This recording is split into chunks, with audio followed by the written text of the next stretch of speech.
Salut à tous, le journal du foot de ce mardi 28 juin. Pochettino ne manque pas d'air. Son départ n'est toujours pas officiellement entériné par le Paris Saint-Germain.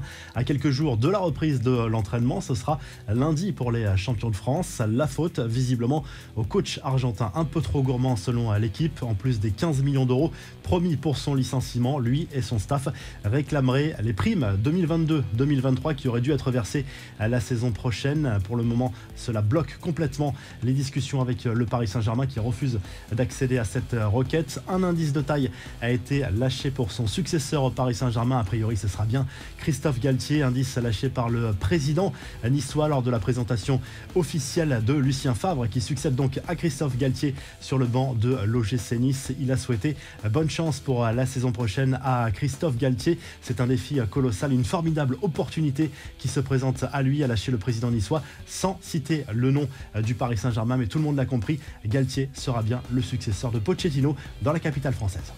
Les autres infos et rumeurs du mercato, c'est le statu quo dans le dossier Ousmane Dembélé. Le club Blaugrana a de nouveau rencontré le représentant de l'international français pour tenter de débloquer la situation. L'ancien ailier du Borussia Dortmund sera officiellement en fin de contrat dans 48 heures. Les dirigeants du Barça ont indiqué aux joueurs que leur dernière offre ne sera pas revue à la hausse. La balle est donc dans le camp de Dembélé après ce dernier coup de pression. Le Real Madrid a déjà une cible pour 2023. Selon AS, le club merengue voudrait faire venir Jude Bellingham afin de construire petit à petit son futur milieu de terrain avec Tchouaméni et Camavinga amenés à succéder au trio Modric, Kroos, Casemiro. Le quotidien espagnol annonce que l'international anglais est sous contrat jusqu'en 2025 avec Dortmund pour coûter 100 millions d'euros. Chelsea continue de prospecter dans les rangs de Manchester City. Raheem Sterling n'est pas le seul joueur suivi de Pep Guardiola dans le viseur des Blues. Le club londonien vise également le défenseur Nathan Ake, 27 ans, soumis à une grosse concurrence depuis son arrivée dans le nord de l'Angleterre en 2020. Un retour au pays pour Fernandinho à 37 ans. Le milieu défensif rejoint l'Atlético Paranense, le club de ses débuts. Le Brésilien était en fin de contrat après 9 saisons à City.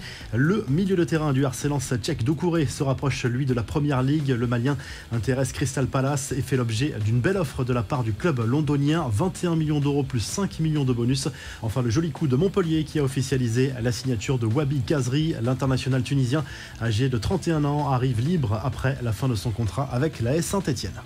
On passe aux infos en bref. L'équipe de France U19 dispute les demi-finales de l'Euro ce mardi soir.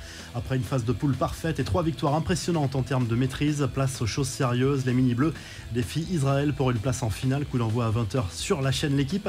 Enfin, ces images sympas de Lionel Messi en pleine baignade pendant ses vacances à Ibiza, la star du PSG, a été interpellé par une fan qui lui a demandé de dire un petit mot pour ses 4 enfants. L'Argentin s'est gentiment exécuté avec le sourire en citant le prénom de chacun d'entre eux. Je vous envoie un gros bisous, j'espère que vous allez bien. Je vous souhaite le meilleur, à lâcher la star du PSG.